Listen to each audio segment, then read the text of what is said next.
Hello, friends. If you're curious about the movie Blade 2, 2002, you're in the perfect place. Don't forget to give this video a quick like, it really helps us out. And if you're new here, hit subscribe to stay updated on all the latest movie deep dives. Let's jump right in. Some sequels struggle to live up to their predecessors, burdened by expectations and the weight of what came before. But Blade 2 is different. This is not just a continuation of the Blade story. It's an evolution, a deeper dive into a world that had only just begun to reveal its secrets. It is darker, bloodier, more visceral, a film that takes everything that made the first movie great and cranks it up to a whole new level. This isn't just a superhero film. This isn't just an action film. This is a Guillermo del Toro horror action masterpiece, drenched in atmosphere, bursting with nightmarish creatures, and packed with some of the most intense fight sequences ever put to screen. Wesley Snipes returns as the legendary Daywalker, the vampire hunter who exists between two worlds, neither fully human nor fully one of them. He is a warrior in the shadows, a relentless force of destruction for anything that preys on the innocent. But in Blade 2, the rules change. The enemies he once hunted are no longer the greatest threat. A new breed of vampire has emerged, one that hunts both humans and vampires alike. And suddenly, Blade finds himself in the unlikeliest of alliances, teaming up with those he once swore to destroy. From the very first frame, Blade 2 immerses the audience in its eerie, night-soaked world. This is not the glossy, pristine world of traditional superhero films. This is a place of gritty realism, where neon lights flicker in the darkness, where blood drips in underground clubs, where the line between predator and prey is razor-thin. Guillermo del Toro, a filmmaker known for his monstrous imagination and gothic sensibilities, takes the franchise and injects it with his unique blend of horror and fantasy. The story begins with Blade continuing his relentless war against vampires, tracking them across the world with his unmatched skills, his iconic sunglasses, and, of course, his lethal arsenal of weapons. His goal is personal. He is searching for Whistler, his old mentor and father figure, who was believed to have been lost in the first film. But Whistler is alive, and the trail leads Blade to Prague, where he discovers that the vampire underworld is in turmoil. A terrifying new mutation, known as the Reapers, has emerged. These creatures are not like normal vampires. They are faster, stronger, nearly unstoppable. Their hunger is insatiable, their bite fatal even to their own kind. They do not just drink blood, they devour it, spreading their infection like a virus that threatens to wipe out vampires and humans alike. And then, something Blade never expected happens. The vampires come to him for help. The very creatures he has spent his life hunting are now desperate, realizing that they are facing an enemy even deadlier than him. They offer an uneasy truce, a temporary alliance, and Blade, despite his instincts telling him otherwise, agrees. He joins forces with the Blood Pack, a squad of elite vampire warriors trained for one purpose, to kill him. Now, they must fight alongside him against a common enemy.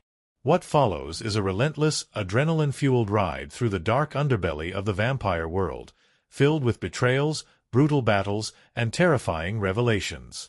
Blade and his uneasy allies plunge into the depths of the Reaper infestation, engaging in some of the most visually stunning and pulse-pounding fight sequences in the entire franchise.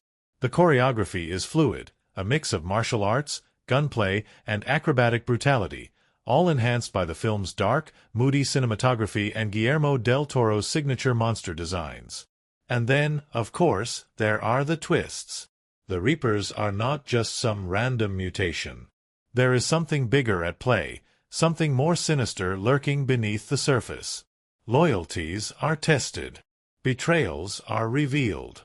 Blade, who has always been a lone warrior, finds himself questioning the very nature of his battle.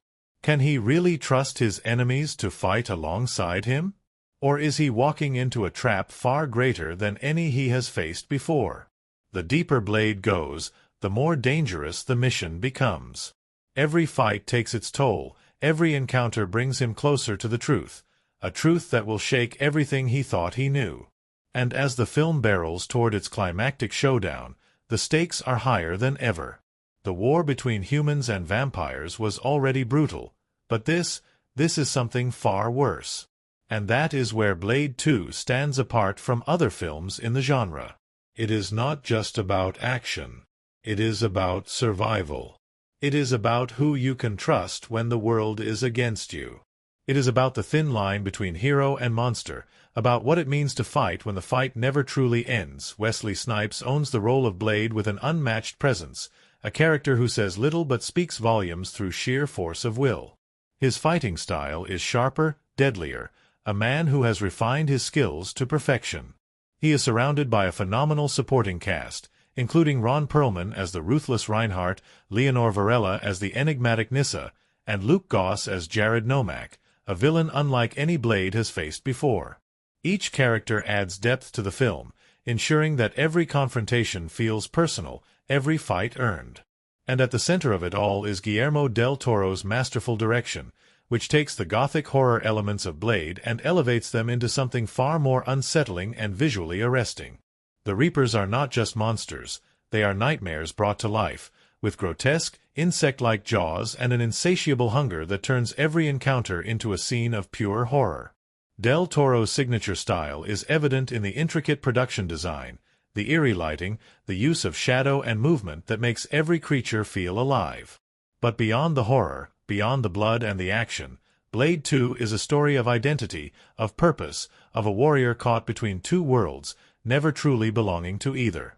Blade has always been alone, but in this film, he is forced to question everything. He must work with those he despises, rely on those he does not trust, and in doing so, he begins to understand that the lines between hero and villain, between hunter and hunted, are not as clear as they once seemed. With pulse-pounding action, unforgettable horror elements, and some of the best fight sequences of the early 2000s, Blade 2 stands as one of the greatest comic book adaptations of its time. It is not just a sequel, it is an expansion of the Blade universe, a film that dares to take risks, to dive deeper into darkness, to explore what happens when the hunter must become something more. So, if you're looking for a movie that combines martial arts, horror, and superhero action into a relentless thrill ride, Blade 2 is a must-watch. And as we prepare for the future of the Blade franchise, this film remains a defining chapter, a testament to what happens when bold storytelling meets visionary direction. That wraps up our deep dive into Blade 2. If you enjoyed this breakdown, don't forget to hit that like button and subscribe for more in-depth movie analysis, behind-the-scenes insights, and explorations of the films that shaped genres. There is so much more to uncover, and we can't wait to take you on the next journey. Thanks for watching, and we'll see you next time. The world of Blade 2 is drenched in darkness, a place where vampires lurk in the shadows and humanity remains blissfully unaware of the war that rages beneath the surface. For years, Blade has hunted these creatures, driven by vengeance and the knowledge that he alone stands between them and their prey. But things are changing. The lines that once separated predator from prey are beginning to blur, and something far more terrifying than vampires is about to emerge. Blade's hunt has never stopped, but this time, it is personal. He has spent years searching for Whistler, his mentor, his father figure, the man who took him in when no one else would. The first film left Whistler's fate uncertain, but Blade refuses to accept that he is gone. His journey leads him to the neon-lit streets of Prague, a city where ancient vampire houses rule from the shadows, controlling everything from underground blood banks to high society elites. It is here that Blade finds what he has been looking for: Whistler, alive but forever changed. Whistler has been held captive, tortured by vampires, turned into something he fought so hard to destroy. Blade's arrival is swift, brutal. His entrance into the vampire stronghold is a carefully choreographed dance of destruction, every movement precise, every strike deadly. He tears through the guards with a mix of martial arts, gunplay, and blade work, his trench coat flowing as he moves like a predator unleashed. The reunion with Whistler is anything but joyous. Whistler is broken, his body weakened, his mind shattered from years of torment. Blade does what must be done. He takes Whistler back, locking him away in a chamber, forcing him through the agonizing process of purging the vampire infection from his system. While Whistler fights his own battle, Blade's war is far from over. The vampire world is changing. Something new is hunting them, something they fear even more than the Daywalker himself. It starts with whispers, rumors of bodies drained dry, not by traditional bites, but by something more vicious, something uncontrollable. Then the rumors become reality. A vampire safehouse is found completely slaughtered, its inhabitants torn apart, their corpses left in grotesque states, their throats ripped open by monstrous, unnatural mouths. This is not the work of normal vampires. This is something else. Blade does not trust easily, but when a pair of vampires approach him, Nissa, a vampire elder, and Assad, a warrior loyal to the ruling vampire houses, he listens. They do not come to fight. They come to negotiate. Blade has spent his entire existence hunting their kind, and now, for the first time, they need him. A new breed of vampire has emerged, more dangerous than anything the world has seen before. They are called the Reapers, and they do not hunt humans alone. They hunt vampires, turning them into mindless, infected husks before moving on to the next victim. The Reapers are led by Jared Nomak, a creature unlike any other. He was the first of his kind, patient zero in an epidemic that threatens to wipe out both humans and vampires alike. Unlike traditional vampires, Nomak and the Reapers are stronger, faster, and impervious to nearly all vampire weaknesses. Their most horrifying trait, however, lies in their jaw structure, an inhuman gaping mouth that splits open, revealing a grotesque, leech-like feeding apparatus that latches onto victims, draining them completely. Their hunger is endless. They do not turn humans into vampires, they devour them. And worst of all, their bite is contagious, creating more Reapers in an uncontrollable, rapidly spreading infestation. The vampires know they cannot stop this alone. And so, they come to Blade, offering an uneasy alliance that neither side truly trusts. In exchange for his help, they grant him access to their most elite warriors, the Blood Pack. This unit was originally trained for one purpose, to hunt and kill Blade himself. Now, they must fight alongside him, working together to stop an enemy that threatens to wipe them all out. Blade's acceptance of the deal is not without tension. He does not trust them, nor do they trust him. The Blood Pack is led by Reinhardt, a ruthless, arrogant warrior who despises Blade and everything he stands for. From the moment they meet, the tension is thick with animosity. Blade, ever the tactician, asserts his dominance immediately, planting an explosive device at the back of Reinhardt's head, a silent warning that any betrayal will be met with instant death. The uneasy truce is set, but it is fragile, a team built on necessity rather than loyalty. The hunt for the Reapers takes them deep into the underbelly of the vampire world. Their first destination, a hidden vampire nightclub, an underground feeding ground where the elite feast on the willing and the unwilling alike. It is here, in the dimly lit depths of the club, that the true horror of the Reapers is revealed. The Blood Pack moves in cautiously, armed and ready, their confidence clear in their movements. But confidence means nothing when facing a predator unlike anything they have encountered before. The attack is sudden, a blur of movement, an explosion of chaos as the Reapers descend upon them. They are unstoppable, relentless, their strength overwhelming, their bodies nearly impervious to bullets and blades. The Blood Pack fights back with everything they have, but one by one, they fall, torn apart, infected, their screams drowned out by the sounds of bones breaking and flesh being ripped away. Blade fights like never before, his skills pushed to their limits as he takes on multiple Reapers at once. His weapons, once so effective against vampires, struggle to slow these creatures down. Even silver bullets, the weakness of all vampires, barely faze them. It is only when he uses UV light that they begin to burn, their flesh boiling away in agonizing shrieks. This is their true weakness, sunlight, ultraviolet radiation, the only thing capable of stopping them as the battle rages on. It becomes clear that the Reapers are more organized than they first appeared. This is not just a mindless infestation. Nomak is leading them with purpose, with intelligence, with a plan that has yet to be revealed. The realization sends a chilling truth through Blade's mind. This war is bigger than he thought. The survivors escape, but not without loss. The Blood Pack, so confident in their abilities, has been severely weakened, their arrogance shattered. Blade knows this is only the beginning. The Reapers are growing in numbers, spreading their infection like wildfire. And as much as he hates to admit it, he cannot win this war alone. The uneasy truce between Blade and the vampires is about to be tested like never before.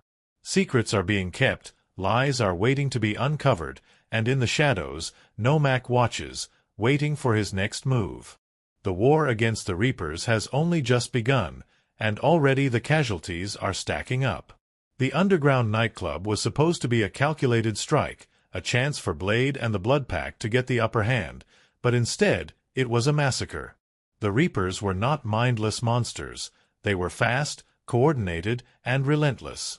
Their hunger was insatiable, their numbers growing by the hour. What was once an alliance of convenience between Blade and the vampires has now become an uneasy bond of survival.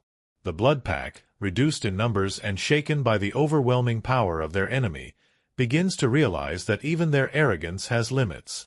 Blade knows that continuing the fight as they are now is suicide. The Reapers are stronger, faster, nearly indestructible, and traditional weapons are proving useless. But there is a weakness: the Reapers cannot survive sunlight. The ultraviolet blast that burned through them in the nightclub was their only true vulnerability.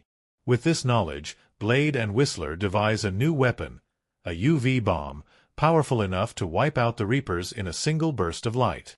If they can lure the creatures into an enclosed space, the bomb will do the rest. But first, they have to find them. The vampires, determined to eliminate the threat before it consumes them, lead Blade to their hidden research facility, deep beneath the city. It is here that Blade begins to understand the true scope of what is happening. This is not just a random mutation. The Reapers were created. And the man responsible is none other than Eli Damaskinos, the ancient vampire overlord. Blade was never just an ally in this fight. He was a pawn, a necessary tool in a much larger plan. Damaskinos reveals what he had hoped to keep buried. Nomak, the leader of the Reapers, is his own son, the product of genetic experimentation gone horribly wrong. The vampire elite had been working for years to engineer the next evolution of their kind, a superior breed of vampire, immune to silver, impervious to aging, capable of regenerating faster than any creature before it. But their experiment was flawed. Nomak was too strong, too uncontrollable, his hunger boundless, his body rejecting the careful balance they had tried to create. Instead of becoming their perfect weapon, he became their worst nightmare. Blade, disgusted by the revelation, realizes the true horror of the situation. The vampires are not victims in this war, they are the cause of it. Their arrogance, their obsession with power, has created a monster they can no longer control. But that does not change the fact that the Reapers are spreading, and if they are not stopped, both vampires and humans will be wiped out entirely. The plan to lure the Reapers into the facility is set in motion. The Blood Pack, now a broken version of what it once was, follows Blade into the depths of the underground lab. The halls are filled with shadows, the air thick with the scent of death. They are walking into a trap, and everyone knows it. The tension between Blade and Reinhardt reaches a breaking point, but there is no time for personal vendettas. The Reapers are here. The attack is brutal. The creatures come from the darkness, crawling through vents, smashing through walls, moving with terrifying speed. The Blood Pack fights, but it is a losing battle.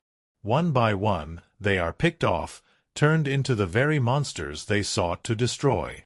Blade fights like a man possessed, using every weapon in his arsenal, every ounce of skill he has honed over years of hunting. The UV bomb is activated, the countdown ticking down. The plan is working, until betrayal strikes. Damaskinos was never going to let Blade walk away. The vampires turn on him, capturing him before he can escape, taking him deeper into their lair. The explosion goes off, wiping out the Reapers in a burst of ultraviolet light, but Blade is not there to see it. He is trapped, weakened, and at the mercy of those who have used him from the start.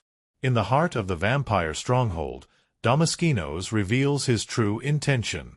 Blade is the key to their future.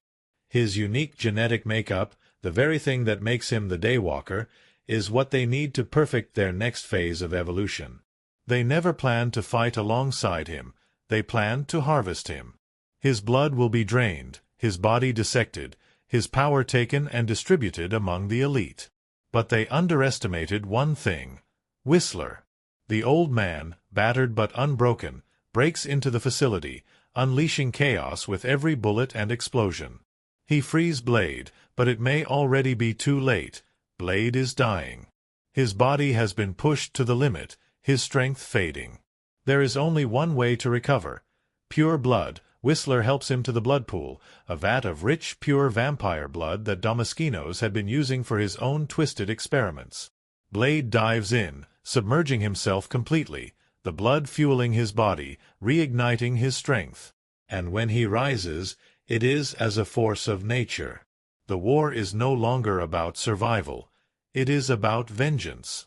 Blade tears through the vampire stronghold, a hurricane of destruction, cutting through Damaskinos's guards like they are nothing. Reinhardt, the arrogant warrior who spent the entire film challenging Blade, finally faces him one-on-one. The fight is over before it begins. Blade overpowers him, delivering the finishing blow without hesitation.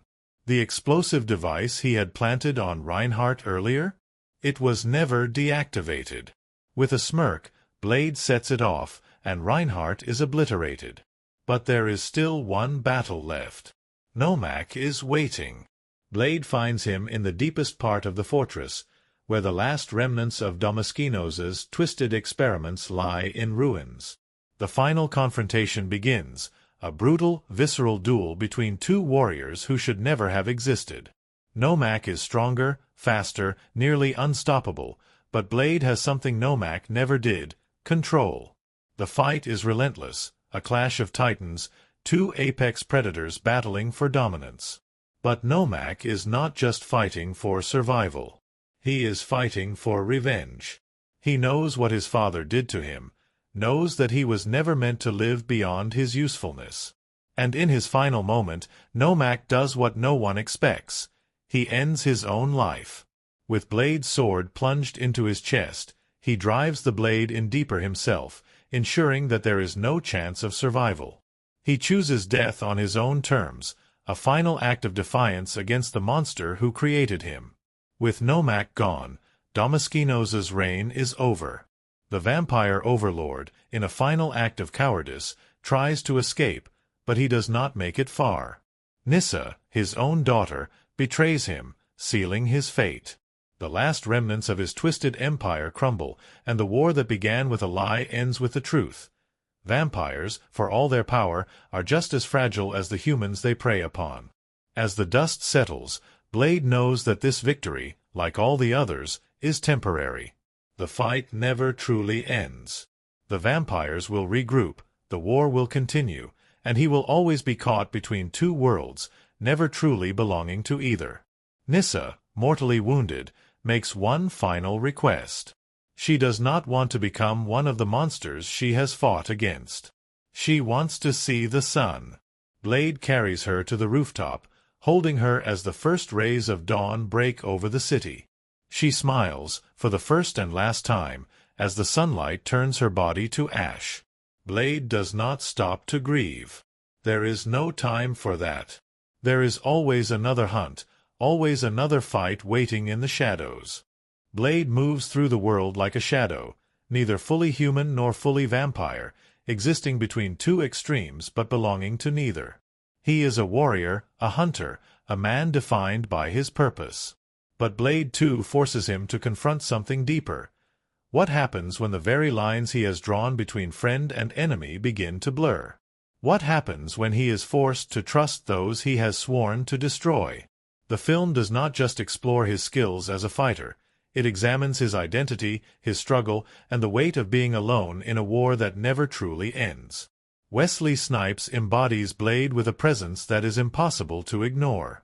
His portrayal is not just about physicality. Though his precision in combat, his controlled movement, and his effortless confidence in battle make him one of the most formidable action heroes ever put to screen. More than that, he plays Blade as a man who says little but speaks volumes through his silence. His expressions, his calculated stillness, his unwillingness to reveal more than necessary. All of it paints the picture of a man who has learned that emotion is a weakness, that trust is a liability, that attachments lead only to pain. Yet despite his stoicism, Blade is not without depth. His relationship with Whistler is the clearest window into who he really is beneath the armor of detachment. Whistler is more than a mentor. He is the closest thing Blade has to family. His disappearance in the first film left a wound, one that Blade refused to let close. And when he finds Whistler alive, tortured, and turned into the very thing he despises, there is no hesitation. Blade does not question whether Whistler can be saved. He simply does what must be done. He locks Whistler in a chamber and forces him through the painful process of purging the vampire infection, refusing to let him slip away again. This is the side of Blade that is rarely seen, the side that does not just fight for vengeance, but for the few people he allows himself to care about. But Blade's world is changing, and his role in it is more complicated than ever. For years, he has hunted vampires without question, driven by a singular purpose.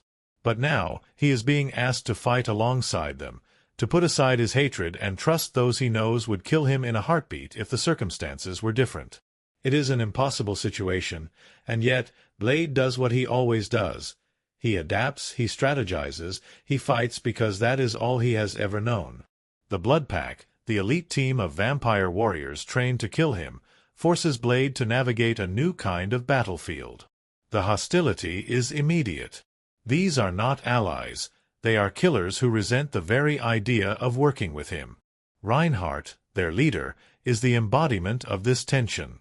Played by Ron Perlman, Reinhardt is ruthless, arrogant, and itching for the chance to turn on Blade the moment the mission is over. He underestimates Blade from the beginning, assuming that strength alone will make him superior. But Blade, ever the tactician, establishes dominance instantly. The explosive device he places at the back of Reinhardt's head is more than just a precaution, it is a message. Blade is in control, and no amount of hostility from the Blood Pack will change that. Despite this, Blade does not waste time with bravado or unnecessary conflict. He understands that the Reaper threat is greater than any personal vendetta. This ability to compartmentalize, to focus only on the mission, to fight even alongside those he despises, is what makes him such an effective warrior. He does not need to like the Blood Pack. He does not need to trust them. He only needs to ensure that they are useful for as long as possible. But beneath Blade's cold efficiency, there are cracks. Nyssa, the vampire elder's daughter, is the first person in a long time to challenge his perspective. She is not like the others. She does not treat him as an abomination, nor does she blindly follow her father's orders. There is something different about her, a curiosity, an admiration, perhaps even a flicker of understanding that Blade has never found among vampires before. Their interactions are brief, restrained, but there is something unspoken in the way she looks at him. Blade does not allow himself attachments, but if he did, perhaps it would be to someone like Nyssa, someone who, like him, is caught between worlds, neither fully belonging to one or the other. Yet Blade 2 is not just about its hero, it is also about its villain. Jared Nomak is more than just an enemy. He is what Blade could have been, what he still might become. Nomak is the result of unnatural experimentation, of arrogance, of a species so consumed with its own superiority that it created something it could not control. But Nomak is not a mindless beast. He is intelligent, strategic, and fueled by rage not just for survival, but for revenge. He does not kill without purpose. His war is personal. There is a haunting parallel between Nomak and Blade, two beings who were never meant to exist, two creatures who should not have been born. Both were created by the very forces they now fight against. Both are seen as abominations, even by those who need them. And yet, where Blade fights with discipline, Nomak fights with fury. His hatred is not just for the vampires who made him, it is for everything, for the entire world that cast him aside. Nomac's final battle with Blade is more than just a physical confrontation. It is a battle of two ideologies, of two men who have spent their entire existence fighting to define themselves against the forces that shape them. Nomac is not simply a monster. He is a man who has been robbed of any chance at life, a man who was never meant to be anything more than an experiment. And in his last moments, he chooses his own end, forcing the blade deeper into his chest rather than allowing himself to be used any longer. Then there is Eli Damaskinos, the true architect of this nightmare. If Nomac is the monster, Damaskinos is the creator. He is the embodiment of the vampire elite, obsessed with power, with control, with shaping the future of his species through ruthless science. He sees Blade as nothing more than a resource to be harvested, a means to an end. His arrogance blinds him to his own downfall. In the end, he does not die in battle, nor does he die a noble death. He dies betrayed by his own daughter, abandoned by the empire he sought to build. He is not given the dignity of a warrior's end. He is left to rot, a reminder that power built on lies will always crumble. And finally, there is Whistler, the man who has been with Blade since the beginning. If Blade is the body of the war, Whistler is its heart. He is the last remnant of Blade's humanity, the voice of reason in a life consumed by blood and vengeance. Though weakened, though broken, he refuses to be left behind. His escape, his rescue of Blade, is not just about saving his friend. It is about proving that, no matter how much Blade tries to fight alone, he is not alone. Whistler has always been there, and he always will be, whether Blade admits that he needs him or not. By the end of Blade 2, the world has changed, but Blade remains the same. He has fought alongside his enemies, watched them betray him, seen them fall. He has won the battle, but the war is never truly over. He walks away without celebration, without pause. There is no peace for the daywalker. Only the next hunt. Only the next fight. Only the endless war against the darkness he was born to destroy. And that is what makes Blade, despite all his power, one of the most tragic figures in his own story. He does not fight for glory. He does not fight for revenge. He fights because it is the only thing he knows, the only thing that keeps him from becoming what he hunts. And in the end, no matter how many victories he claims, he is always alone, walking the path of a warrior who belongs nowhere. Some films are made with precision, every scene planned down to the last detail. Others embrace chaos, allowing the unpredictable nature of filmmaking to shape the final product. Blade 2 exists somewhere in between, a film crafted by a visionary director, driven by a lead actor who understood his character better than anyone, and filled with unexpected challenges, bizarre twists, and behind-the-scenes moments that make its creation almost as fascinating as the film itself. At the heart of Blade 2 is Guillermo del Toro, a director whose imagination knows no limits. Known for his love of gothic horror, intricate creature design, and dark fairy tale storytelling, Del Toro was not the obvious choice to direct an action-heavy superhero film. But that is exactly what made him perfect for it. His vision for Blade 2 was not just to make a sequel. It was to reinvent the entire world of Blade, transforming it into a vampiric horror-action hybrid unlike anything audiences had seen before. From the beginning, Del Toro approached Blade 2 with a focus on monsters, ensuring that the creatures in the film were more than just standard vampires. He wanted them to feel truly terrifying, borrowing inspiration from classic horror films, folklore, and even real-life biology to design the Reapers. Their split-jawed mouths, their leech-like feeding method, their rapid movement that mimicked the jerky, unnatural motion of insects, all of it was carefully constructed to make them feel otherworldly, predatory, and deeply unsettling. The process of creating the Reapers was far more complicated than audiences might realize. Instead of relying solely on CGI, Del Toro insisted on a mix of practical effects and digital enhancements. The suits worn by actors portraying Reapers were designed with animatronic enhancements, allowing their jaws to open unnaturally wide, creating the illusion that they were truly monstrous. Some scenes required puppetry, intricate prosthetics, and full body suits, all designed to ensure that the Reapers felt as real as possible. One of the strangest details about Blade 2 is that Guillermo del Toro was a fan of the first film long before he was hired to direct the sequel.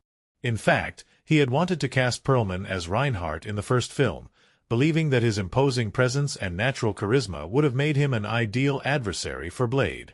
That idea never came to fruition, but when he was given the chance to direct the sequel, del Toro made sure that Perlman had a role, this time as a member of the Blood Pack who constantly challenges Blade.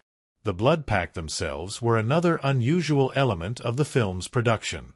Unlike many action films where actors simply learn fight choreography, the members of the Blood Pack were put through intensive training to make their movements look authentic. They trained in various martial arts, weapon handling, and stunt coordination, ensuring that their fight sequences would feel fluid and believable.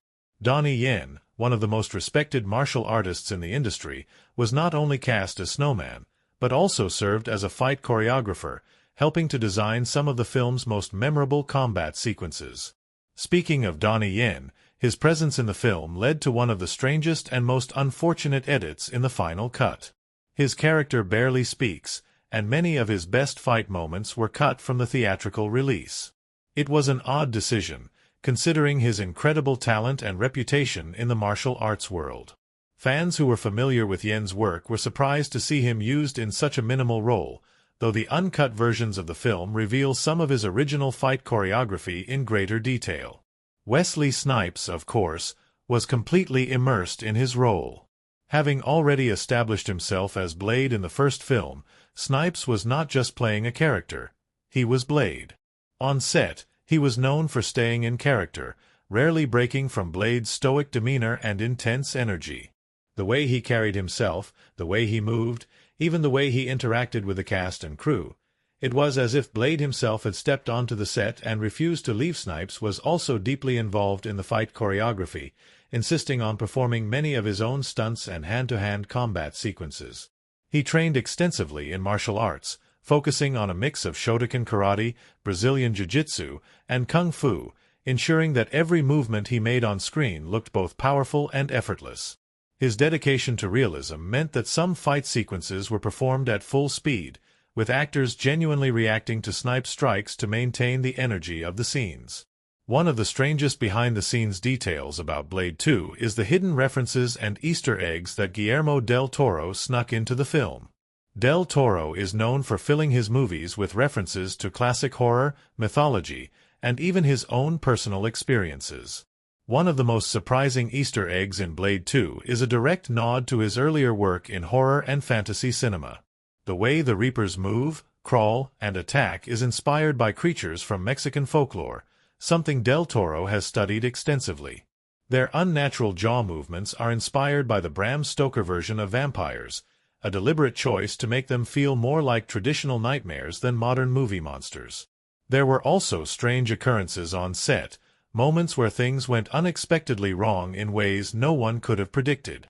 During one of the major action sequences, Ron Perlman accidentally hit Wesley Snipes too hard during a fight scene, leading to a moment of actual tension between the actors.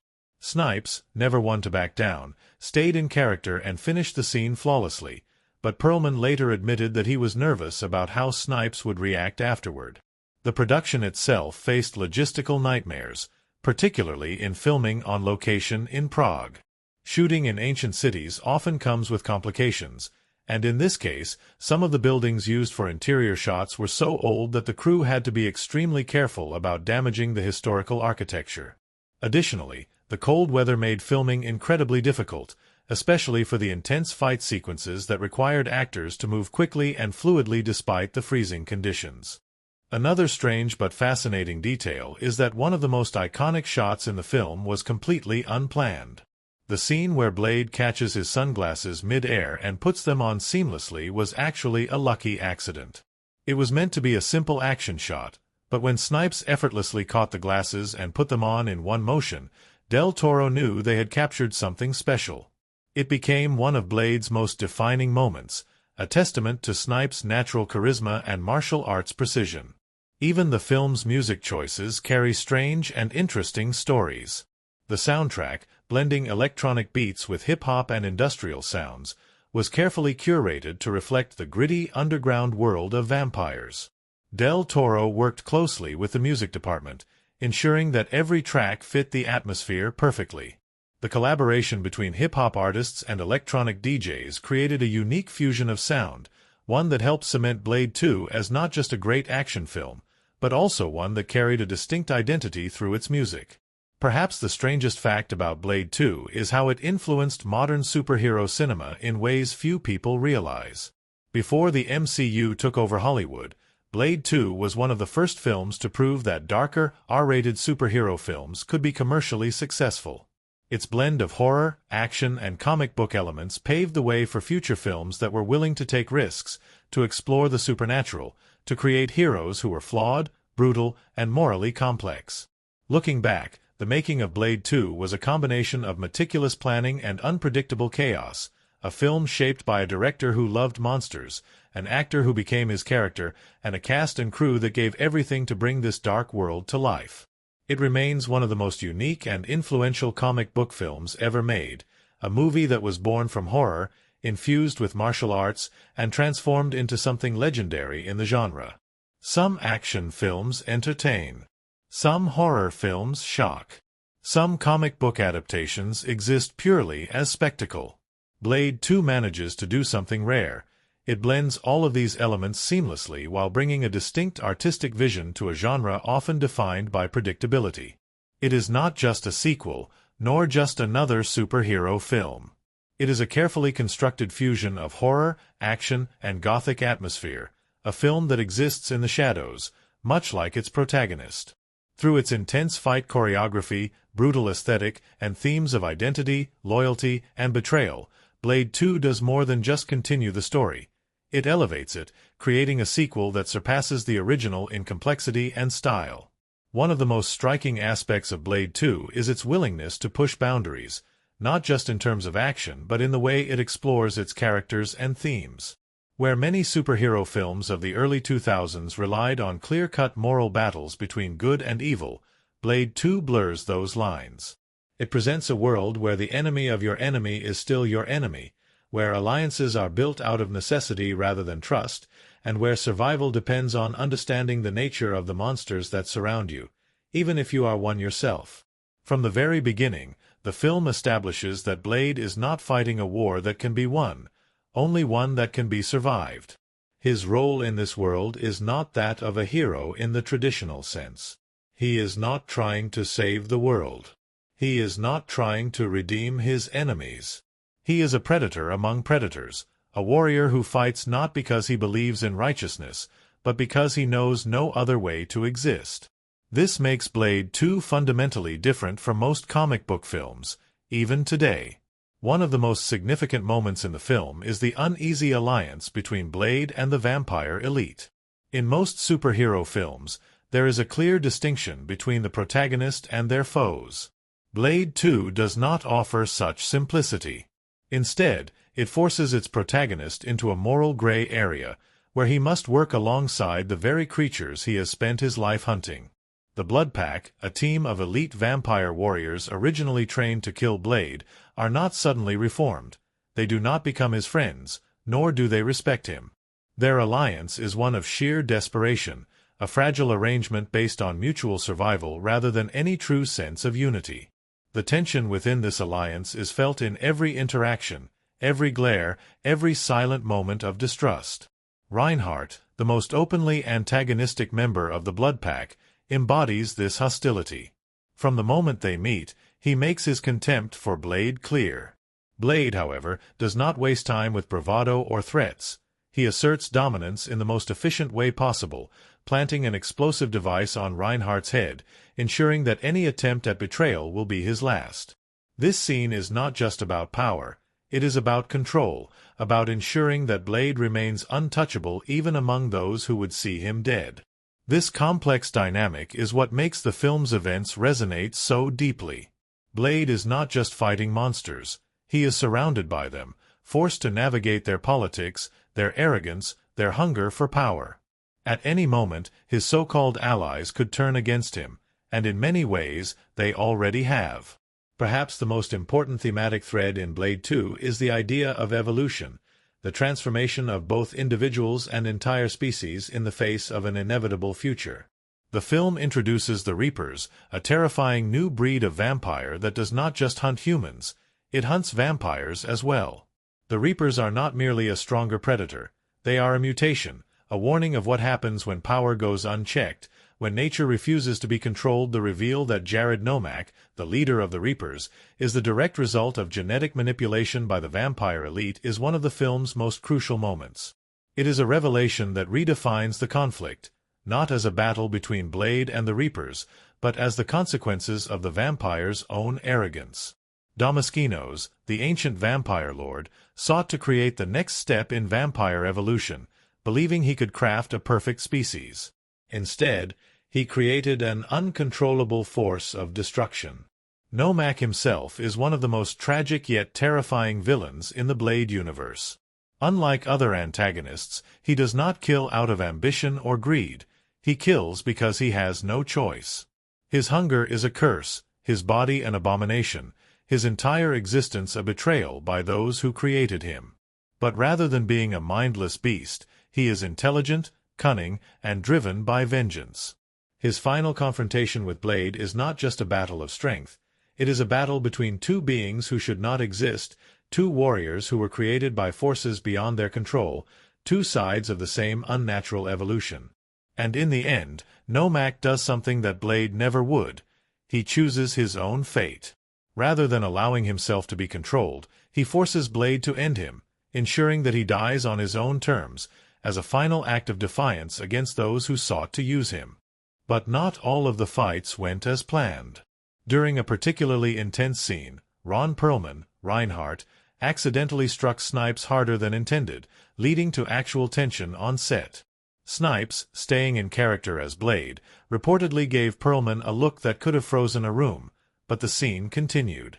Later, Perlman joked about how he was convinced Snipes was going to kill him in the next take, but the two actors worked through it, using the tension between their characters to fuel their performances. Another unexpected challenge came during the filming of Blade's now iconic sunglasses catch.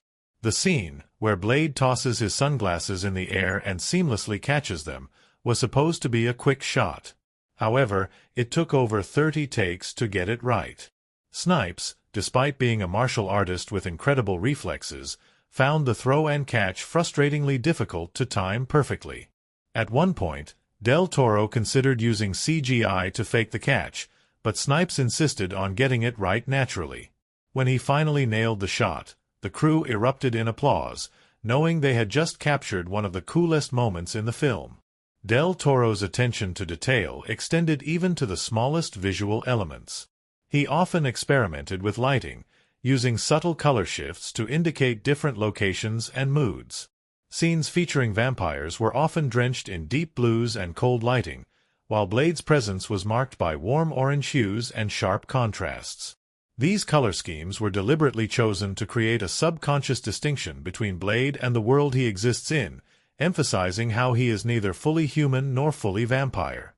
The location choices also added to the film's unique atmosphere. Unlike many Hollywood productions that rely heavily on studio sets, Blade 2 was shot primarily in Prague, using real historical locations to enhance the film's Gothic aesthetic. The ancient, shadowy architecture gave the film an authentic, lived-in feel, making the vampire underworld feel like a real place hidden beneath modern civilization. Despite the film's dark, brooding tone, the production itself was often filled with humor and camaraderie. Ron Perlman, known for his dry wit, would frequently crack jokes between takes, sometimes deliberately trying to make Wesley Snipes break character. Snipes, ever professional, would remain stoic, but other cast members often struggled to keep a straight face. Another strange but fascinating detail is that Guillermo del Toro left his unique mark on the film by inserting small nods to his personal obsessions with horror and fantasy.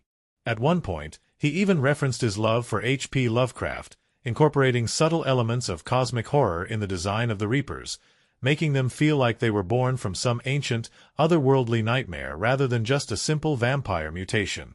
The film's sound design also played a crucial role in creating its eerie atmosphere. Instead of relying solely on traditional vampire sound effects, Del Toro pushed the audio team to create a unique, unsettling soundscape for the Reapers. Their movement was accompanied by a mixture of distorted insect noises, guttural growls, and the faint sounds of bones snapping, making them feel even more disturbing. Perhaps one of the most unexpected facts about Blade 2 is its lasting impact on modern superhero films. At a time when comic book movies were still experimenting with tone and style, Blade 2 was one of the first films to blend horror and action in a way that felt both stylish and terrifying. Its influence can be seen in later films like Logan, Deadpool, and even elements of the John Wick franchise, which took inspiration from its hyper-stylized fight choreography and no-nonsense protagonist. Despite all of the challenges and unpredictability of its production, Blade 2 emerged as one of the most visually and thematically striking films of its time. Guillermo del Toro's obsession with detail, his ability to mix practical and digital effects, and his love for monsters transformed what could have been a standard sequel into something truly unique. Looking back, Blade 2 stands as more than just an action horror film. It is a testament to what happens when a director with a deep love for mythology and horror is given the freedom to craft a world that is both terrifying and exhilarating. Every moment, every fight, every visual choice was part of a larger vision, and it is that vision that continues to make Blade 2 one of the most unforgettable comic book films ever made. The world of Blade 2 is not just a backdrop, it is a living, breathing entity, one that pulses with the same darkness, danger, and tension that drives its characters forward. From the shadowy alleyways drenched in neon light to the ancient vampire strongholds hidden beneath crumbling European architecture, every location in the film serves a purpose beyond its physical presence. Guillermo del Toro's mastery of atmosphere ensures that Blade 2 is not just a story about warriors and monsters, it is an immersive descent into a world where light barely exists and danger waits in every corner. Unlike traditional superhero films that showcase vast cityscapes or grand heroic settings, Blade 2 keeps its world tight, suffocating, and dripping with gothic horror.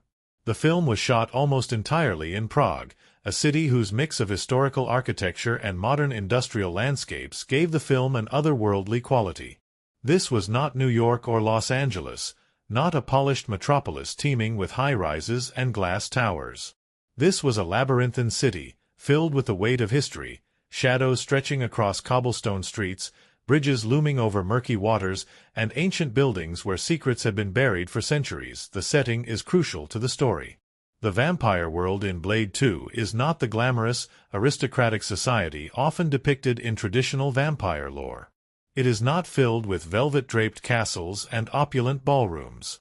Instead, it is gritty, underground, built in the forgotten spaces of the world where only creatures of the night would dare to dwell. Neon-drenched blood banks masquerade as medical facilities, and vampire nightclubs pulse with an unnatural energy, hidden beneath layers of secrecy, unknown to the human world above. The city itself feels like a parasite, its dark corners crawling with unseen predators. One of the most iconic locations in the film is Blade's hideout, a brutalist, industrial lair hidden away from prying eyes. Unlike the sleek Batcave of Bruce Wayne or the high-tech sanctuaries of other comic book heroes, Blade's headquarters is a cold, utilitarian space. It is functional, not glamorous, filled with weapons, computers, and the harsh glow of artificial light. The space reflects Blade himself, a man without attachments, without comfort, focused solely on the mission at hand. There are no windows, no warmth, only steel, concrete, and shadows. The contrast between Blade's world and the vampire underworld is stark. While Blade's lair is industrial and utilitarian, the vampire's domain is decadent but decayed, grand but rotting from the inside out. The Vampire Council Chamber, where Blade is first introduced to the leaders who seek his help, is a massive stone hall, dimly lit, filled with towering pillars and Gothic carvings. It is the kind of place that speaks of ancient power but also of stagnation, a kingdom that has existed for centuries but has begun to crumble under its own weight. This moment cements one of Blade 2's core themes. Power is not just about strength, it is about control, about the ability to dictate one's own destiny. Nomak was created as a weapon, but in the end, he refuses to be one. Blade 2 has spent his life struggling against the fate imposed upon him. And though their paths are different, there is an undeniable kinship in their final confrontation, a recognition that they are both products of a world that fears and exploits them. Beyond its thematic depth, Blade 2 was also a pivotal film for the action and horror genres. Guillermo del Toro's signature use of practical effects, atmospheric lighting, and intricate creature design transformed what could have been a simple action sequel into a gothic horror epic. His influences, from classic vampire mythology to Lovecraftian horror, are present in every frame, from the grotesque anatomy of the Reapers to the shadow-drenched architecture of the vampire stronghold. Critically, Blade 2 was received far better than most comic book films of its time. Where many sequels struggled to justify their existence, Blade 2 was praised for improving upon its predecessor, offering a richer story, more intense action, and a deeper exploration of its characters and world. Reviewers highlighted Wesley Snipes' commanding presence, the film's stunning fight choreography, and Del Toro's ability to blend horror and action into something uniquely powerful. But perhaps the most lasting impact of Blade 2 is how it influenced the future of superhero cinema. At a time when comic book adaptations were still finding their footing, Blade 2 proved that darker, R-rated superhero films could be successful, paving the way for future films like Logan and Deadpool.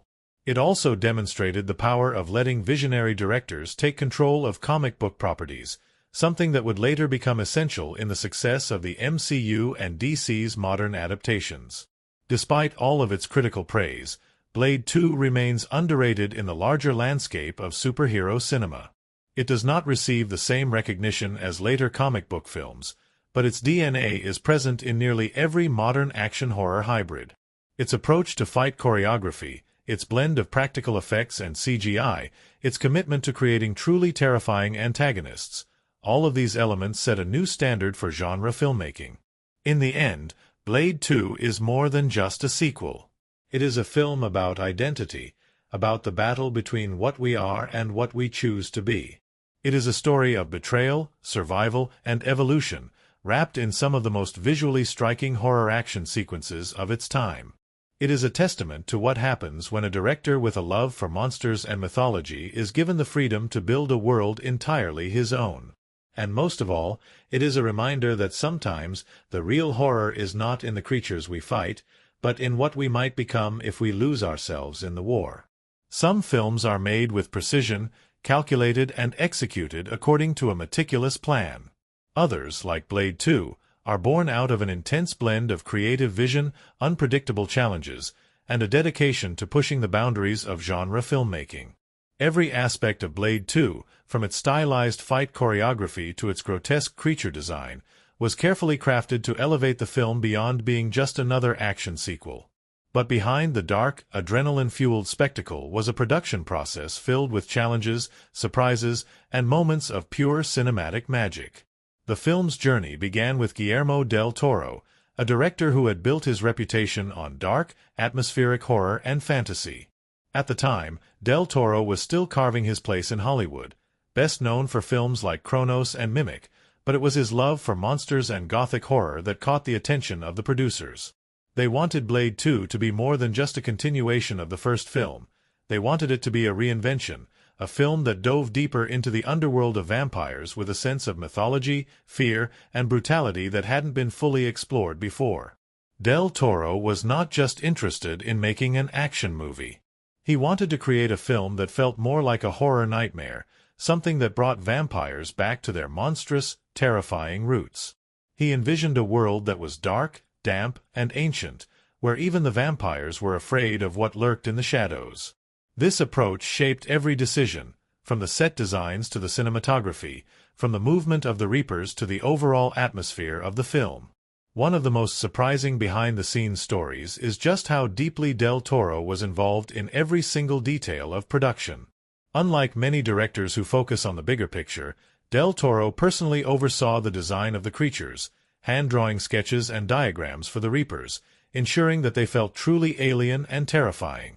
He worked closely with the visual effects team and even provided feedback on the way the actors moved, helping to create the unnatural, insect-like motion of the Reapers. The Reapers themselves were one of the biggest challenges of the production.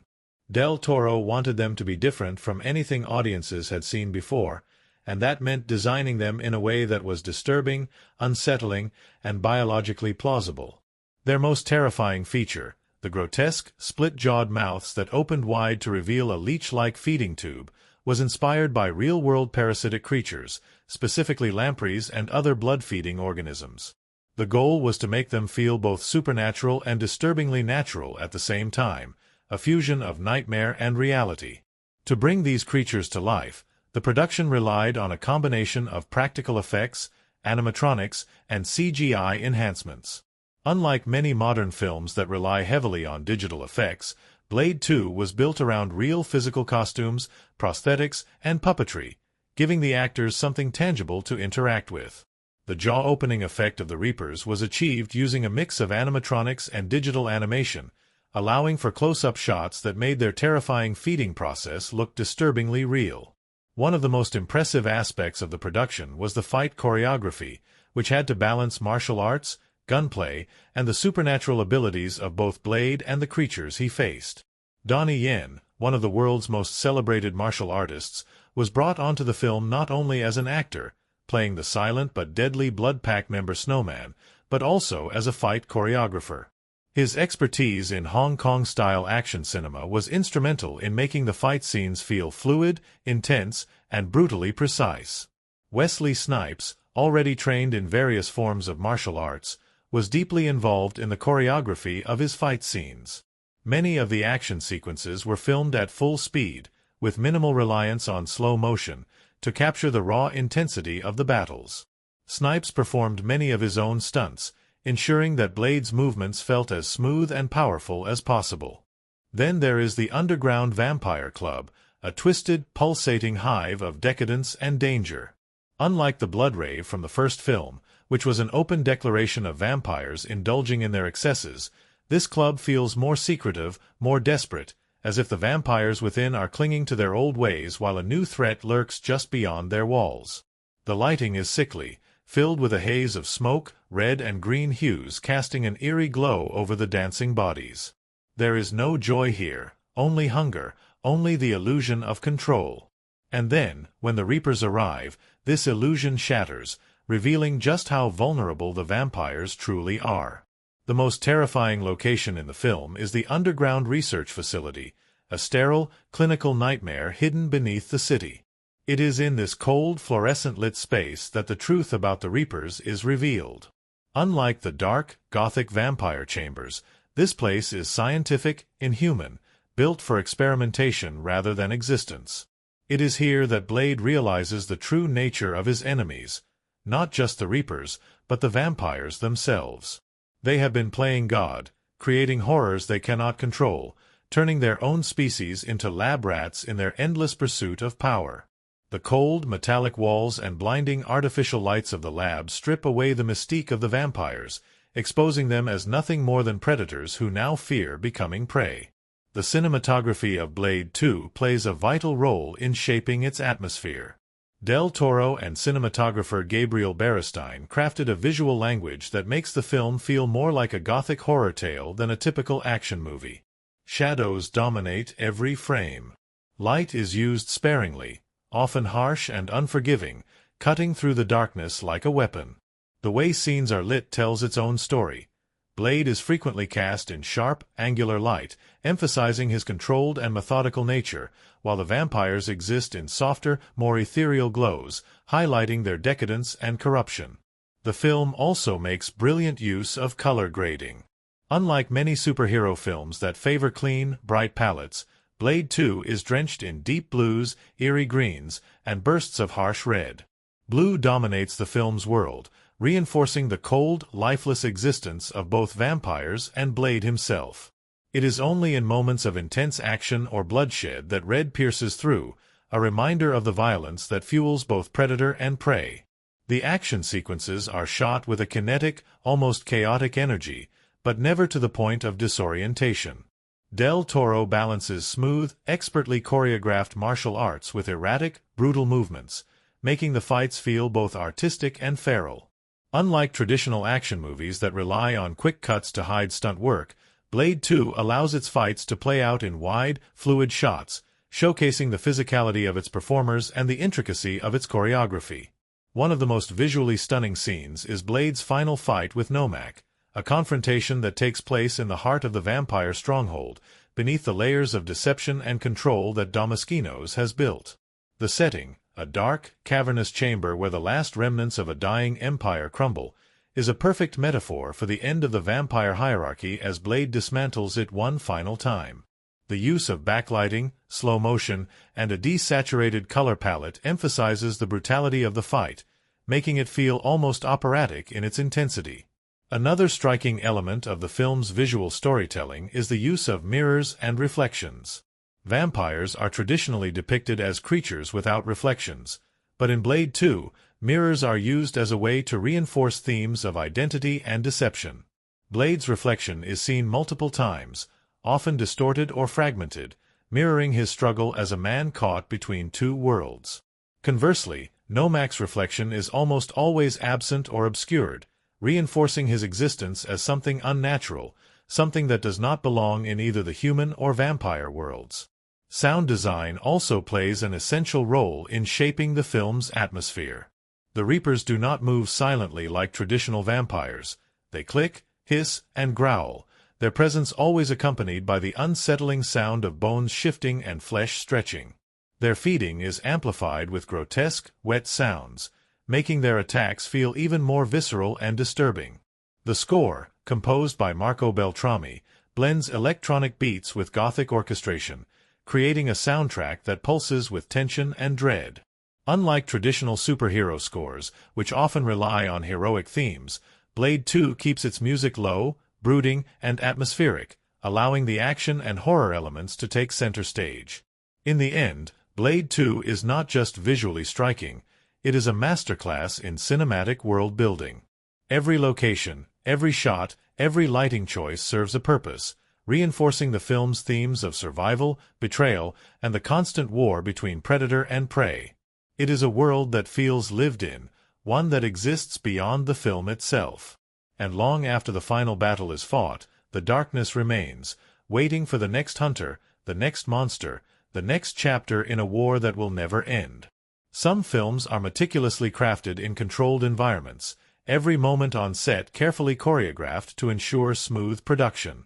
Others are created in the chaos of unpredictable circumstances, where every scene comes together through a mix of improvisation, challenges, and sheer determination. Blade 2 was very much the latter. It was a film born from bold ambition, driven by a cast and crew who gave everything to bring its dark, visceral world to life. But behind the stylized action and gothic horror, the process of making Blade 2 was filled with moments of pure insanity, unexpected difficulties, and a director whose passion for monsters turned what could have been a standard action sequel into a visionary cinematic experience. At the center of it all was Guillermo del Toro, a filmmaker whose obsession with creatures, mythology, and horror storytelling shaped every frame of Blade 2. Unlike many directors brought into a sequel just to continue a franchise, Del Toro approached Blade 2 with the same level of care he would bring to a personal project, diving deep into the world, its lore, and its visual language. His direction was intense but deeply collaborative, ensuring that every department — costume design, cinematography, stunt work, creature effects — was aligned with his singular vision. One of the most surprising aspects of the production was how much Del Toro was involved in the design of the creatures. He did not simply approve concepts. He hand-drew sketches, built reference boards filled with biological horror imagery, and personally guided the effects team in creating the terrifying Reapers. He wanted them to feel like real, unnatural mutations rather than standard movie monsters, basing their grotesque split-jaw mouths on parasitic creatures and deep-sea lifeforms.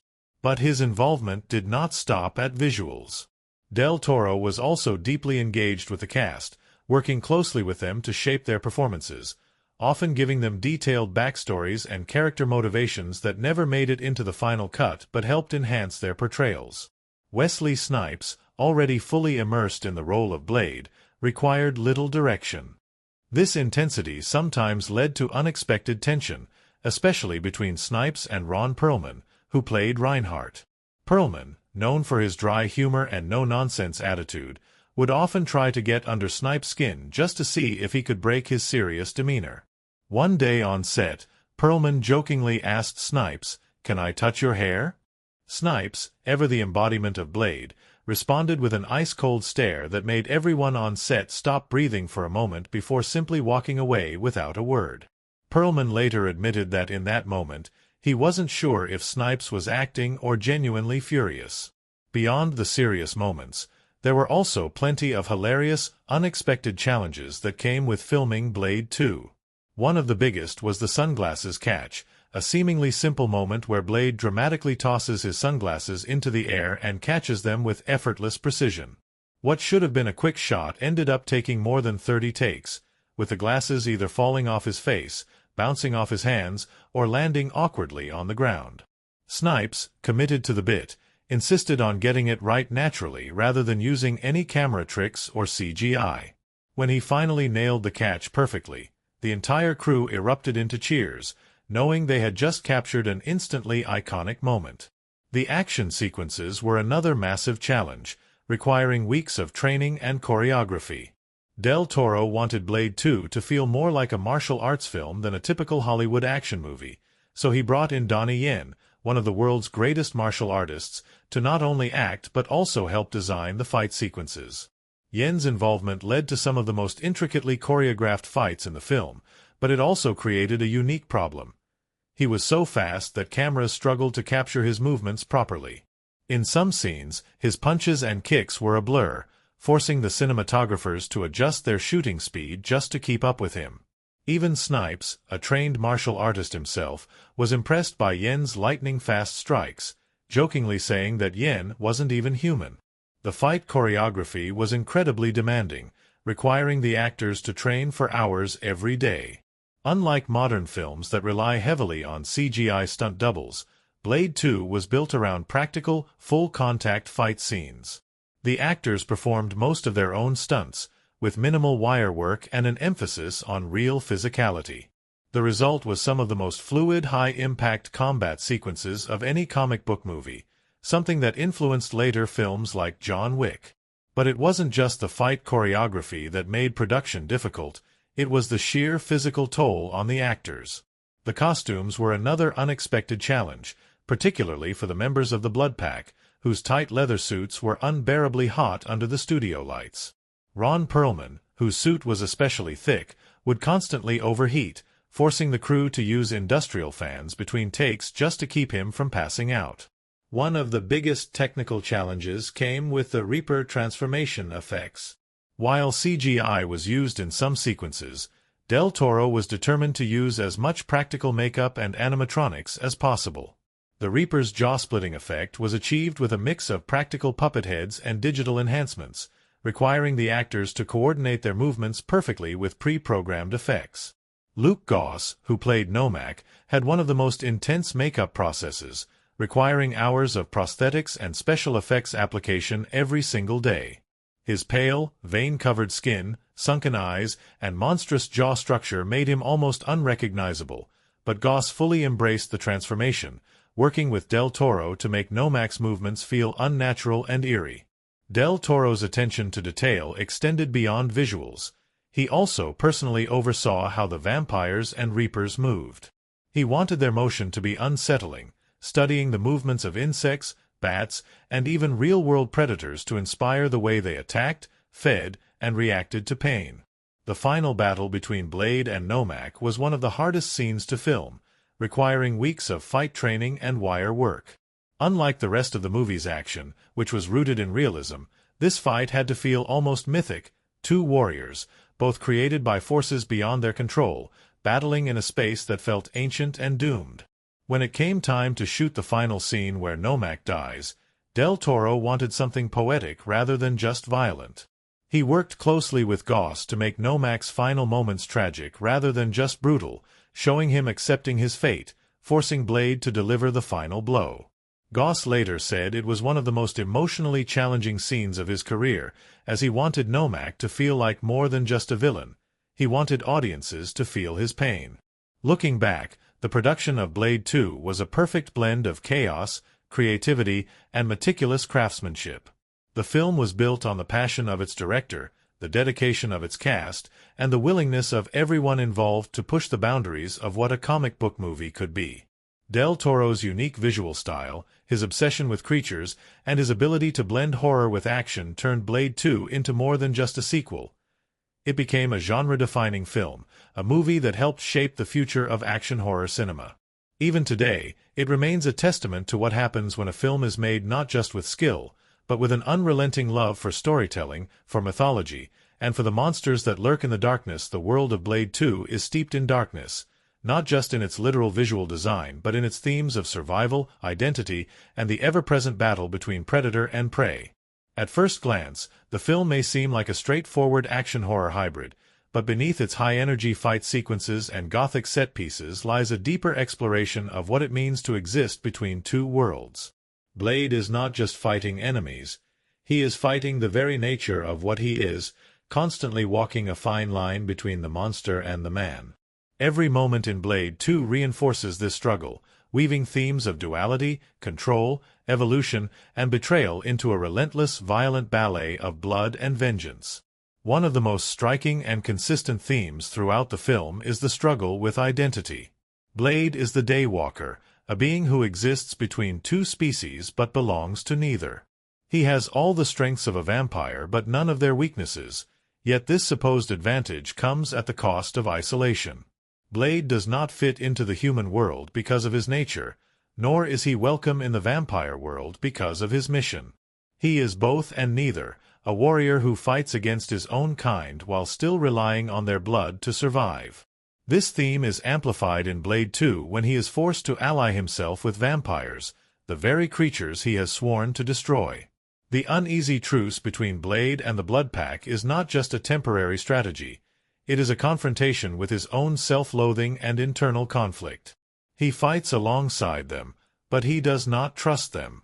He needs them, but he despises them. This tension creates an ongoing internal battle within Blade, mirroring the war he fights externally. The introduction of the Reapers takes this theme of identity even further. These creatures are not just another breed of vampire, they are something worse, something uncontrollable, a mutation that does not fit within the natural order of things. Just as Blade struggles with his own existence as a half-vampire, the Reapers are beings that should not exist. They are a cautionary tale, a glimpse at what Blade could become if he ever lost control. Jared Nomak, their leader, serves as a dark reflection of Blade, a twisted version of what he might have been had he been born in different circumstances. Nomak's presence in the film introduces another major theme: evolution and the fear of the unknown. The vampire elite, particularly Damaskinos, see themselves as the pinnacle of their species, the ultimate predators. Yet, their arrogance leads them to tamper with nature, trying to create something superior. The Reapers are the result of this unnatural intervention, a warning about what happens when those in power seek to manipulate their own evolution without understanding the consequences. This theme of evolution gone wrong is reinforced in the film's visual symbolism. The vampire's world is stagnant, ancient, crumbling under its own weight. Damaskino's lair is a reflection of this decaying empire, filled with Gothic architecture that speaks of a once powerful species now slowly collapsing. The Reapers, on the other hand, move with urgency, their existence driven by hunger and survival, much like a virus spreading uncontrollably. They are the future the vampires did not anticipate, a force of change that no one can control. Throughout Blade 2, there is also a constant theme of betrayal and trust. Blade is placed in a position where he must work with those who have always been his enemies, but he never lets his guard down. The Blood Pack, despite fighting alongside him, are not his allies, only reluctant participants in a greater battle. Reinhardt, in particular, represents the hostility that vampires feel toward Blade, waiting for the moment to strike against him. Blade, knowing this, keeps his enemies on a leash, both figuratively and literally, planting an explosive device at the back of Reinhardt's head to ensure control. This power dynamic is a metaphor for Blade's entire existence. He is always in control, always one step ahead, always prepared for the inevitable betrayal. But even he cannot account for every deception. The biggest betrayal comes not from the Blood Pack but from Damaskinos himself, who reveals that the entire alliance was never about stopping the Reapers, it was about capturing Blade. The vampires do not see Blade as an ally or even an enemy. They see him as a resource, something to be studied and harvested for their own survival. This revelation ties directly into the theme of control and power. The vampires, despite their arrogance, are terrified of the unknown. They fear the Reapers, but more than that, they fear losing control of their own evolution. Blade, as a superior being, represents something they cannot dominate, and rather than work with him, they seek to reduce him to a tool, a commodity. Blade's response to this betrayal is what defines him as a character. He does not beg, he does not plead, he does not fall into despair. He fights. This unwavering resolve is what separates him from both humans and vampires alike. He is a warrior, defined not by his past or his biology, but by his will to survive. One of the film's most powerful symbolic moments comes in its final act. Blade is captured, weakened, drained of his power, left to die in a cold laboratory, the very place where Damaskinos sought to unmake him. But his escape is not just a physical victory, it is a rebirth, a moment of pure defiance. Submerged in a pool of pure blood, Blade emerges stronger, reborn like a phoenix from the ashes, a symbolic representation of his ability to adapt, to endure, to rise above those who would seek to control him. The final battle between Blade and Nomak serves as the ultimate thematic showdown. Nomak, like Blade, was engineered, shaped by forces beyond his control, destined to be something he never chose to be. Yet, where Blade fights for survival, Nomak fights for revenge, for destruction, for an end to his suffering. Their battle is not just about strength, but about what it means to control one's fate. Blade, despite his own struggles, still believes in purpose, in choosing how to exist in the world. Nomak, having been betrayed by his own father, sees no such hope. When Blade delivers the final blow, Nomak does not resist. Instead, he chooses his own death, forcing the sword deeper into his chest. In this moment, he reclaims his agency, refusing to be a pawn in someone else's game. It is a moment of tragic symmetry. The man who could not control his fate finally takes control, while Blade, the man who always fights against his own nature, is left standing, alone once more. The film closes with Blade returning to his endless war, reminding the audience that his fight is never truly over. The theme of eternal struggle, of a warrior who cannot rest because the war never ends, is what defines him. He is not driven by revenge, nor by heroism. He fights because it is all he knows, all he can do. Every visual element in Blade 2 reinforces its themes. The harsh lighting, deep shadows, and Gothic architecture create a world that feels both ancient and on the verge of collapse. The color palette of blues, grays, and deep reds represents the cold, lifeless existence of vampires and the blood that fuels their survival. The use of reflections and mirrors plays with the idea of identity. Who Blade is, who Nomak is, and what it means to truly see oneself. In the end, Blade 2 is not just an action film, not just a horror film, but a story about existence, evolution, and the choices that define us. Blade may be the daywalker, but his battle is not just with vampires. It is with himself, with the nature of power, with the forces that seek to control the world around him. It is a film that asks, what does it mean to be a predator? And more importantly, what does it mean to be human? Some films are driven by spectacle, their appeal built on large-scale set pieces and explosive action. Others thrive on atmosphere, using lighting, sound, and visual storytelling to immerse the audience in a world that feels as real as it is surreal. Blade 2 does both. It is a film where style is not just an addition to the story but a fundamental part of its DNA.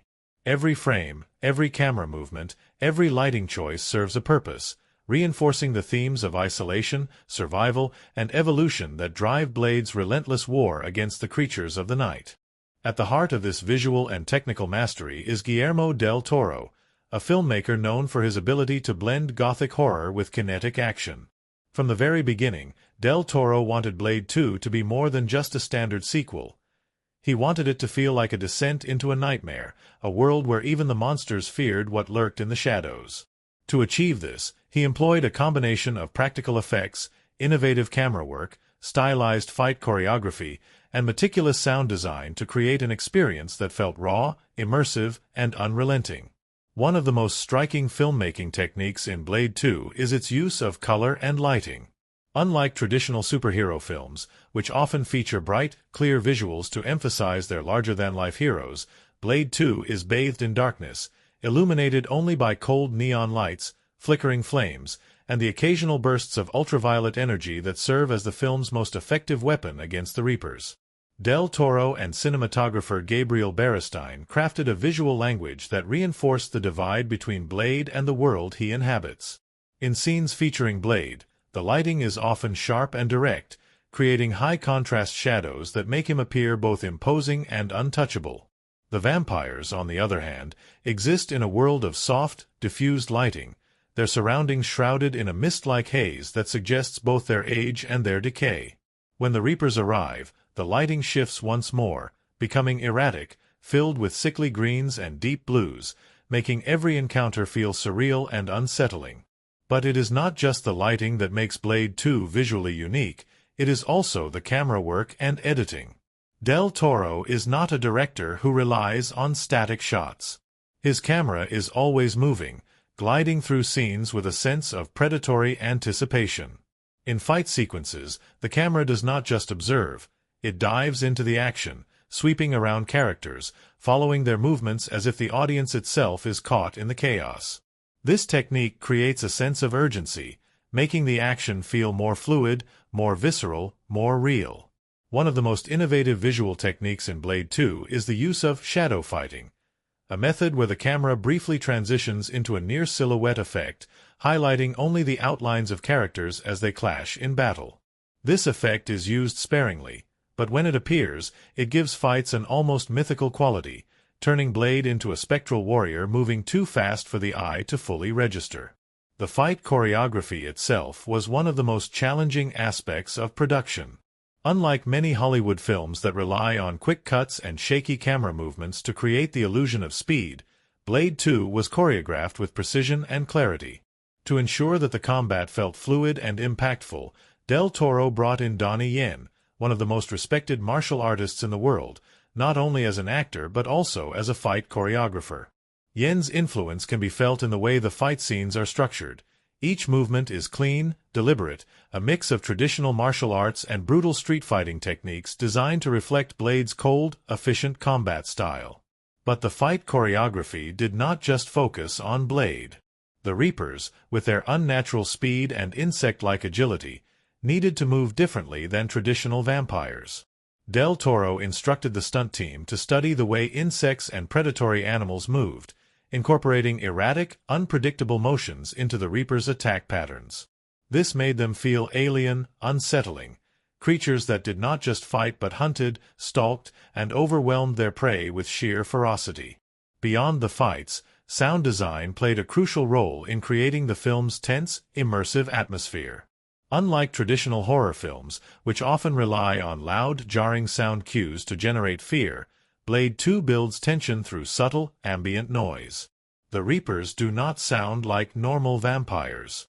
Instead of the smooth, almost hypnotic voices of traditional cinematic bloodsuckers, the Reapers click, hiss, and growl, their sounds resembling a combination of insect communication and the distorted echoes of predatory animals. Their feeding, rather than being a simple bite, is accompanied by grotesque, wet-tearing sounds, amplifying the visceral horror of their existence. But one of the most effective uses of sound in Blade 2 is the way silence is employed. In many of the film's tensest moments, rather than filling the scene with music or background noise, Del Toro lets the silence stretch, allowing the audience to feel the weight of the tension. This is particularly effective in moments where Blade is stalking his enemies, the lack of sound making his sudden movements even more impactful. The film's editing style also contributes to its unique feel. Unlike traditional action films, which often rely on fast cuts to create a sense of speed, Blade 2 balances quick, kinetic editing with longer, fluid shots that showcase the full extent of the choreography. The result is a film that feels fast but never chaotic, intense but never incomprehensible. Every fight, every moment of violence, is allowed to breathe, making the impact of each strike feel more real. Outside of its technical innovations, Blade 2 was also a significant success at the box office, proving that R-rated superhero films could be both financially and critically viable. Upon its release in March 2002, the film opened at number 1 at the box office, pulling in $32.5 million in its first weekend. This was a substantial improvement over the original Blade, which had a solid but more modest opening. By the end of its theatrical run, Blade 2 had grossed over $155 million worldwide, nearly doubling its production budget of $54 million. This success was particularly notable because at the time, comic book films were still finding their place in Hollywood. The modern superhero boom had not yet fully taken hold. Spider-Man was still months away from releasing, and the idea of an interconnected Marvel Cinematic Universe was still a distant dream. Blade 2 proved that superhero films could be dark, violent, and horror-infused while still being commercially successful. Critically, Blade 2 was received far better than most sequels of its time. While the first film had been praised for its stylish action, Blade 2 was widely regarded as a significant improvement, both in terms of story and execution. Del Toro's signature visual style, combined with Wesley Snipes' commanding performance and the film's relentless pacing, made it stand out as one of the most unique comic book adaptations of its era. Looking back, Blade 2 was more than just a financial success. It was a film that influenced an entire generation of action and horror filmmaking. Its use of practical effects blended with CGI, its commitment to stylized martial arts choreography, and its emphasis on building a world that felt rich and lived in all set a new standard. To this day, Blade 2 remains one of the most respected R-rated comic book films ever made, its legacy felt in films like Logan, John Wick, and The Dark Knight. It was a film that did not just push boundaries, it redefined them, proving that style, substance, and technical innovation could coexist in a world drenched in blood and shadow. The making of Blade 2 was not just a technical achievement, it was a project driven by a cast that fully embodied their roles. The making of Blade 2 was not just a technical achievement. It was a project driven by a cast that fully embodied their roles, a director who pushed them beyond their limits, and an audience that would go on to embrace the film as a cult classic. From intense training regimens to deep character work and unforgettable interviews, the film's cast poured everything they had into making sure Blade 2 was more than just another action movie. And when it finally hit theaters, the reactions from both critics and audiences cemented its place as one of the most unique and celebrated R-rated comic book films of its time. At the heart of it all was Wesley Snipes, the man who had already defined Blade in the first film and now returned to further expand and refine his take on the legendary Daywalker. Snipes was not just the lead actor. He was a driving force behind the film's very existence, a martial artist who took pride in making sure every fight sequence looked and felt authentic. He was deeply involved in the choreography of the fight scenes, working closely with Donnie Yen and other stunt coordinators to ensure that every movement was executed with precision. For Snipes, playing Blade was not just a performance, it was a transformation. His intensity on set was legendary, with many of his co-stars and crew members noting that he would often stay in character even between takes.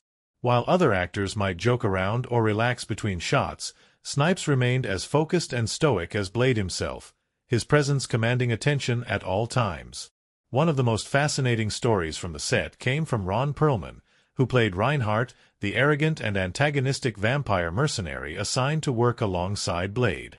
Perlman, a veteran actor known for his deep voice and imposing presence, was one of the few people willing to test Snipes' ability to stay in character. During filming, Perlman would deliberately try to provoke Snipes, making sarcastic remarks or jokingly challenging him. One day, Perlman decided to push the limits. During a break, he walked up to Snipes, looked him dead in the eye, and said, "So, can I touch your hair?" The crew fell silent, waiting to see how Snipes would react. Without breaking his Blade persona, Snipes simply stared at Perlman for a long, uncomfortable moment, a stare so intense that even Perlman admitted later that he started to feel nervous. Then, without a word, Snipes turned and walked away. The message was clear: Blade does not play around. But despite the seriousness of Snipes' approach to the character, the cast of Blade 2 had strong camaraderie behind the scenes. Interviews with Leonor Varela, Nyssa, and Norman Reedus, Scud, revealed that, while the film had an intense and brooding atmosphere, there were plenty of moments on set filled with laughter and humor. Varela, who played Nyssa, spoke highly of Snipes' professionalism but also noted how the cast often found themselves joking in between takes to balance the heaviness of the film. Norman Reedus, who played Blade's new tech assistant Scud, brought a different energy to the set. Unlike the cold, disciplined Blade, Scud was a laid-back, sarcastic presence in the film, and Reedus made sure to carry that energy into the production as well.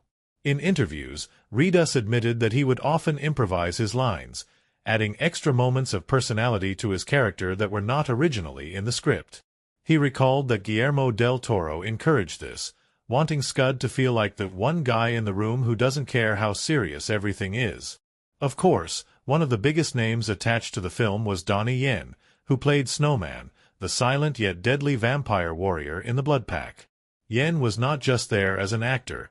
He was also the fight choreographer, responsible for designing some of the film's most stunning combat sequences.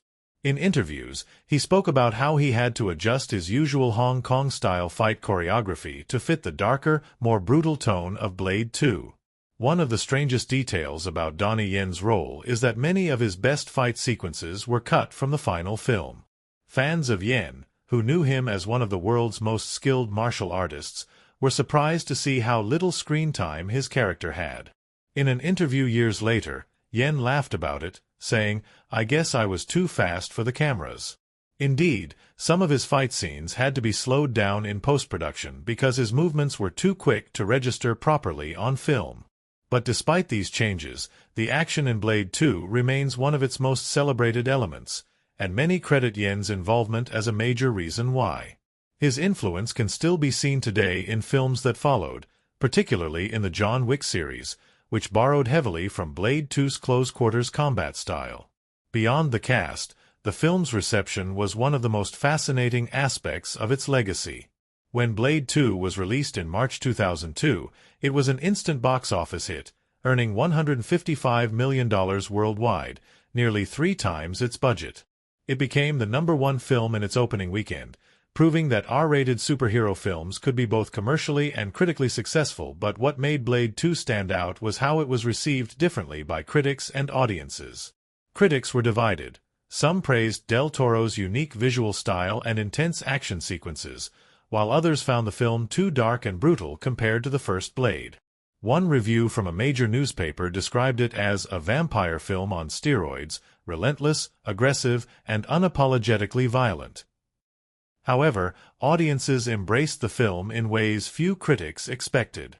Fans of the original Blade film loved how Blade 2 pushed the horror elements even further, making the world feel more dangerous, more immersive, more monstrous. Many pointed out that the Reapers were among the most terrifying creatures ever seen in a comic book film, praising Del Toro's ability to blend horror and action into something unique. Even years after its release, Blade 2 continued to build a dedicated fan base. It became one of the most re-watched and analyzed superhero films, often being cited as one of the best sequels of all time. Modern superhero filmmakers, including the directors of Logan and Deadpool, have cited Blade 2 as an inspiration, particularly for its commitment to R-rated storytelling without compromise. Perhaps the most interesting reactions came from the growing influence of superhero cinema. At the time of its release, Blade 2 was one of the few successful comic book adaptations that embraced darker, more mature themes. But in the years that followed, the superhero genre evolved, with films like The Dark Knight and Logan proving that audiences were hungry for more mature, character-driven stories. Many fans and critics now look back at Blade 2 as a film ahead of its time, one that helped pave the way for the darker, grittier comic book adaptations that followed. In the end, Blade 2 was more than just a sequel. It was a film that redefined what a superhero movie could be, blending horror, action, and gothic atmosphere into something truly unforgettable. Its cast delivered performances that were both iconic and intense, its director pushed the limits of visual storytelling, and its audience embraced it as one of the most unique comic book adaptations ever made. Even today, it remains a defining moment in superhero cinema, a film that refused to follow the rules and, in doing so, helped change the genre forever. Looking back at Blade 2, it becomes clear why this film stands as one of the most unique and influential entries in the world of comic book adaptations. It was never just a sequel. It was never just another vampire action movie.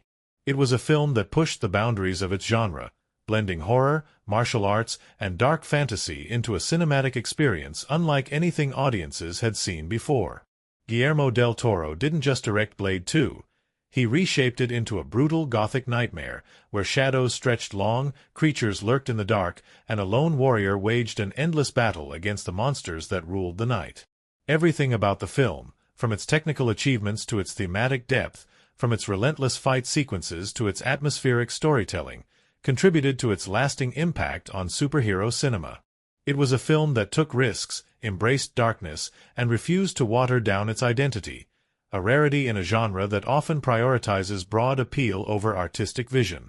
At the center of it all was Wesley Snipes, whose portrayal of Blade was more than just an action hero performance.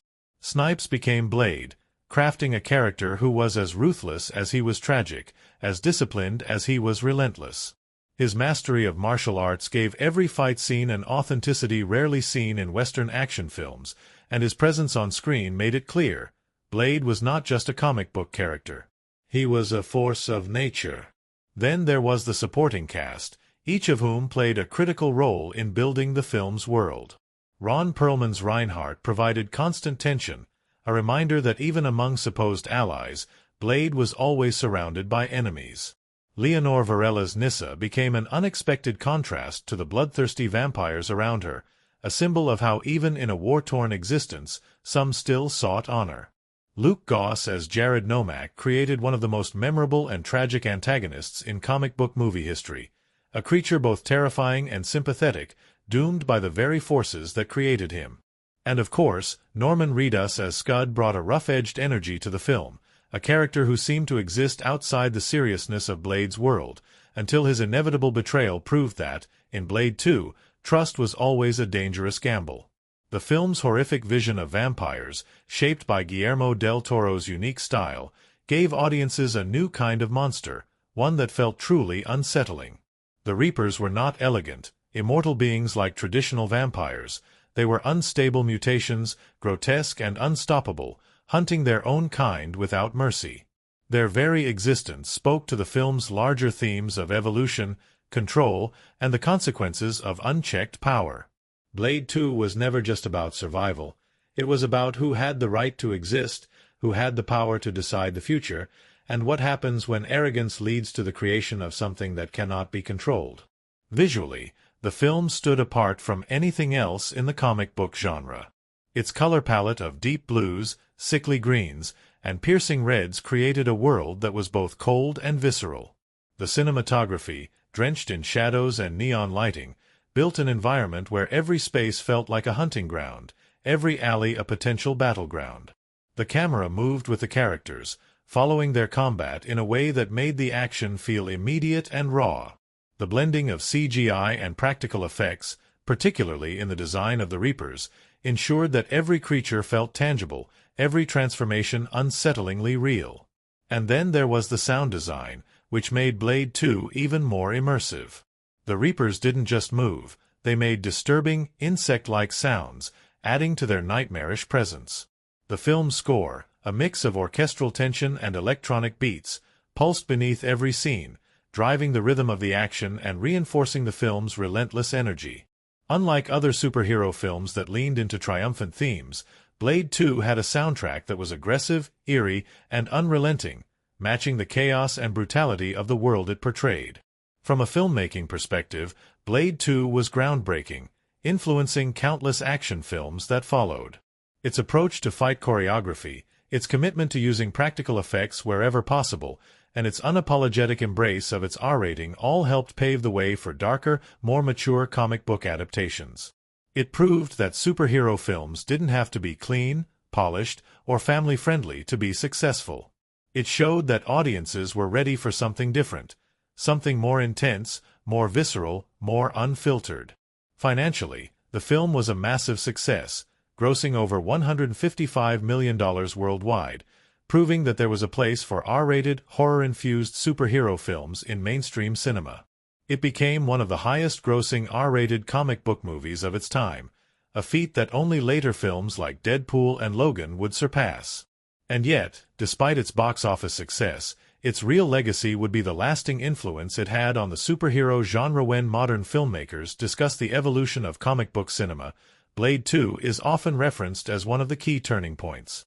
Before the MCU and before Christopher Nolan's Dark Knight trilogy, Blade 2 was showing that comic book films could be bold, visually striking, and built around a complex, morally ambiguous protagonist. Many of the directors who later worked on the X-Men films, John Wick, and even the Batman have spoken about Blade 2's influence, particularly in its approach to action, world-building, and its willingness to embrace the darker side of comic book storytelling. For audiences, Blade 2 remains one of the most re-watchable and beloved action horror films of its time. It is a film that does not age, because it was ahead of its time from the very beginning. Even today, its fight sequences hold up better than most modern superhero films, its atmosphere remains as immersive as ever, and its lead character still stands as one of the most unique and compelling anti-heroes in comic book history. Looking back, it is clear why Blade 2 continues to be celebrated. It is a film that was made by people who understood the character, who respected the genre, and who were willing to take risks rather than play it safe. It was a film that did not compromise on its vision, delivering something that was both visually stunning and thematically rich. And at the center of it all was Blade himself, a warrior with no home, a hunter forever caught between two worlds, a character who embodies strength, isolation, and unbreakable will. So, if you have made it this far, if you have enjoyed this deep dive into Blade 2, be sure to hit that subscribe button to stay up to date with more in-depth movie breakdowns, analysis, and reviews. There are so many incredible films that deserve to be explored the way Blade